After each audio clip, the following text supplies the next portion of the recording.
Hey YouTube, welcome back to another video. As you can see, my cat is hanging out with me again in the painting room. I've got two things finished this time round, and just before I put the camera on the tripod and start the video proper, I'll just show you what I've got on the workbench at the moment. So if we go over here to the workbench, you can see that I've got I managed to pick up one of these Viviendiers from Warlord games. I took advantage of the free postage that they had before they upped their prices. I've been wanting to get this figure for a long time. To tell the truth, that there's not much from Warlord that I'd really want to get. So it was a toss-up between, because basically this was £5 and postage was £5. And the only other things I really wanted to get was I wanted to pick up some extra sails and some rat lines for my brigs that I got free from Warlords War Games Illustrated. So that basically came to like £8, and I really didn't want to pay £8 plus £5 postage for such a minimal amount of stuff. So when they had their free postage offer on, I dug in and bit, and I finally managed to get this figure. I've had my eye on this figure for a long time. I should quickly show you. I mean, I've started doing the donkey. It's a really nice little figure. You can see it's just packed up with lots of gear, and the figure I think is great. You had a choice of heads and a choice of arms, and I decided to give her the pistol and that particular head. I thought it was a little bit more feminine, and yeah, I'm really glad to have a Viviendier for Third Corps. Just be like a little character figure, I suppose. But yeah, that's what I've kind of been starting at the moment. Take a little bit of a rest from doing battalions.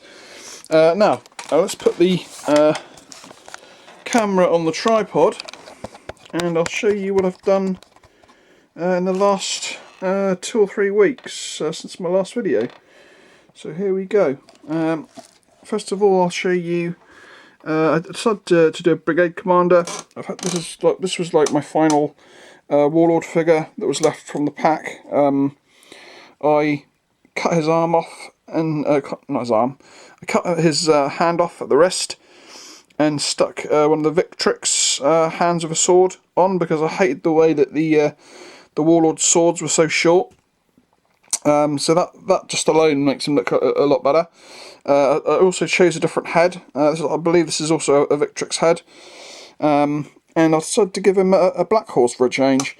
And you can see that on his base I've decided to make him sort of like riding past a sort of semi-destroyed fence. And I think he came out pretty cool in the end. I also changed the horse. I gave him a sort of modified a spare Perry's horse that I had, and I think it came out really cool in the end. It gets rid of his sort of pony-esque Warlord horse, and I think it makes him a lot better a figure. So I'm quite happy to have the Brigade Commander in place before I actually finish the Brigade for a change. So that is him. So now let's focus in on these boys. Now these guys are they're practically all front line. There's just a couple of Calpe figures snuck in, mainly because of positions. One of them being one of the enthusiastic Fusiliers, who is back here. You can see him with his Shaco on his bayonet. And the second guy was the Eagle Protector here.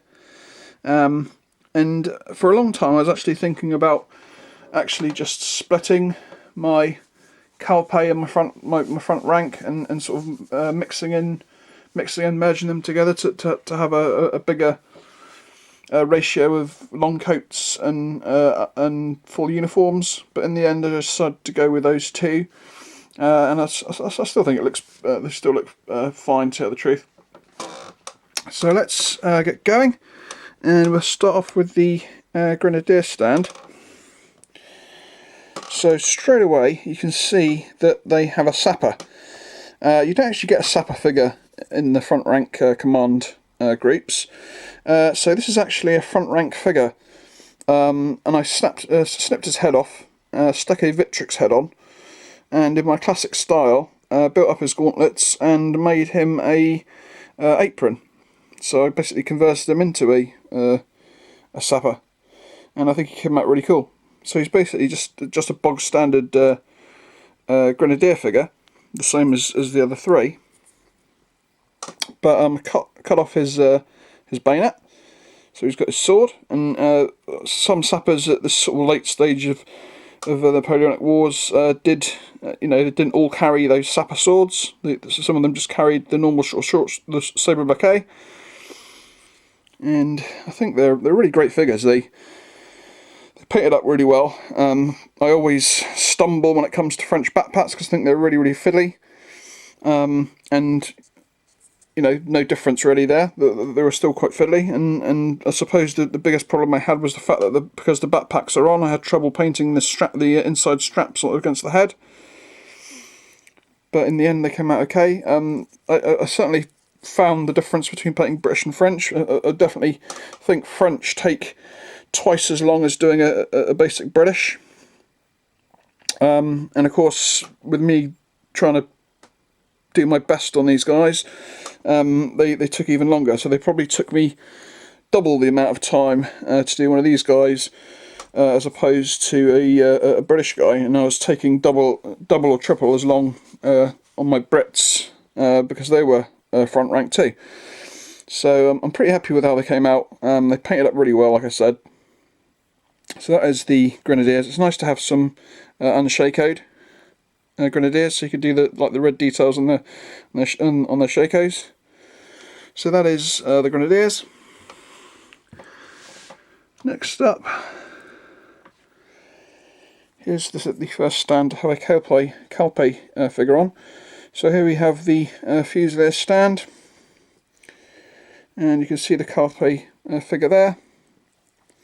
The only one who decided it was cold enough to wear his greatcoat, probably to his sergeant's dislike, but he couldn't be bothered to take all his gear off again.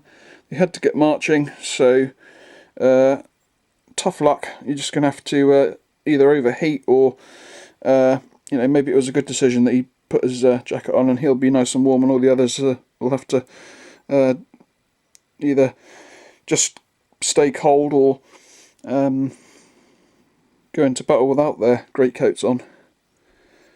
But yeah, a nice figure all the same. They scale really well as well. I sometimes thought when I was painting them that his head's a little bit small, but I suppose when you sort of place it against the guy in front, maybe it's just it's more of a rounded head rather than a sort of oblong shaped head. So yeah, that's the fourth company. Now, Voltiers. Now these Voltiers look a bit odd because they're not your standard sort of Voltier. They're, as you can see, they haven't got their shoulder pauldrons,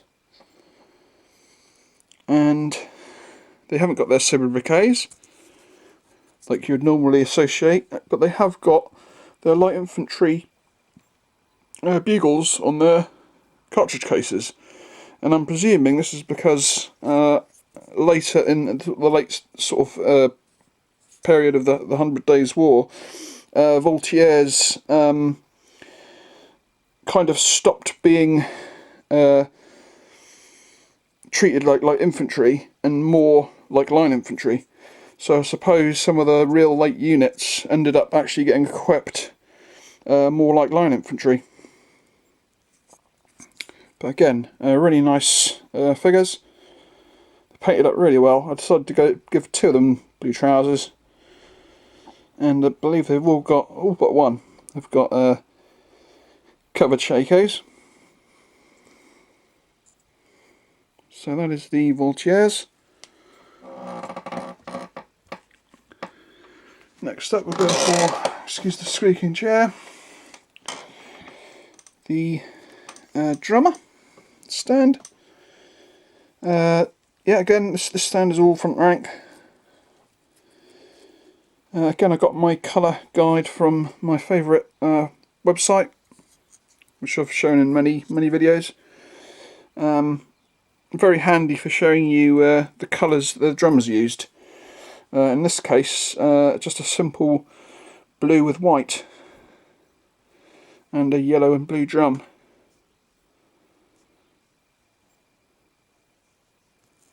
So yeah, really nice. Again, got the ends on their cartridge cases, which of course a lot of plastic figures don't have. So that is the drummer's base. Next up, the sergeants. So here we go. Front rank sergeant there. I've given him his stripes this time. And just 3 bog standard troops.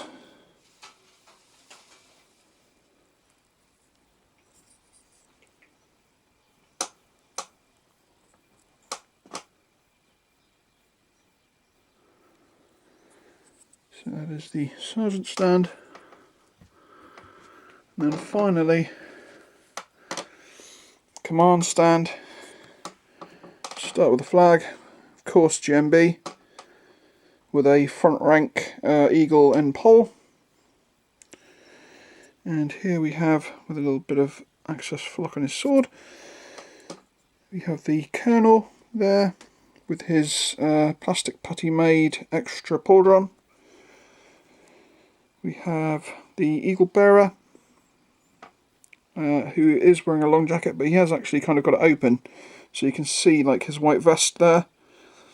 And he's kind of he's got like his belt and his pistol there, and his belt is kind of holding his jacket open as he's marching.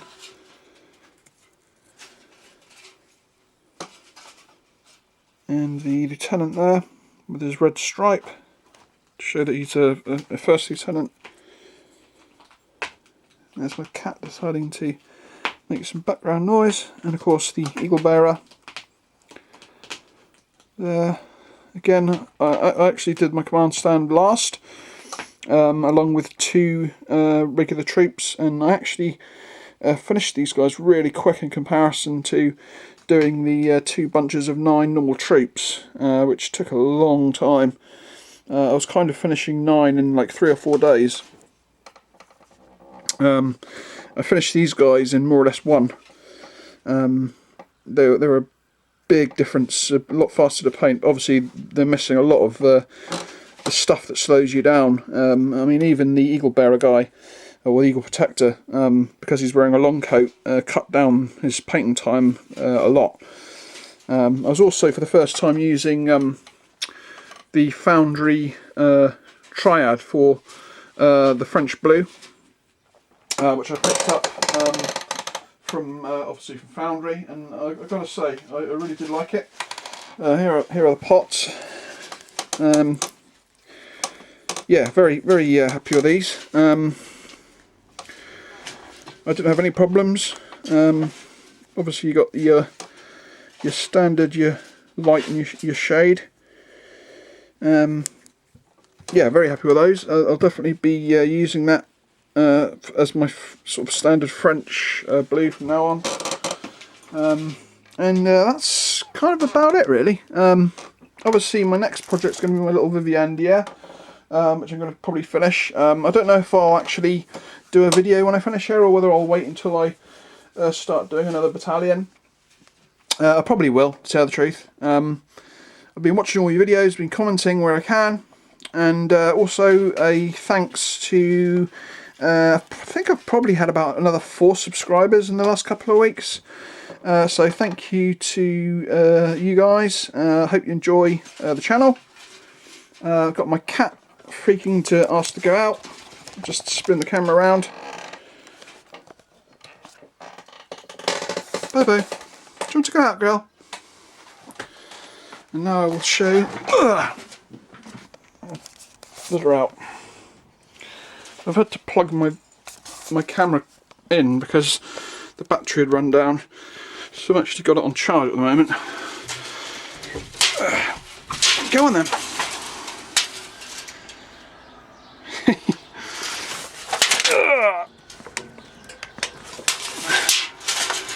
Get to see a bit of the chaos of my painting desk as well.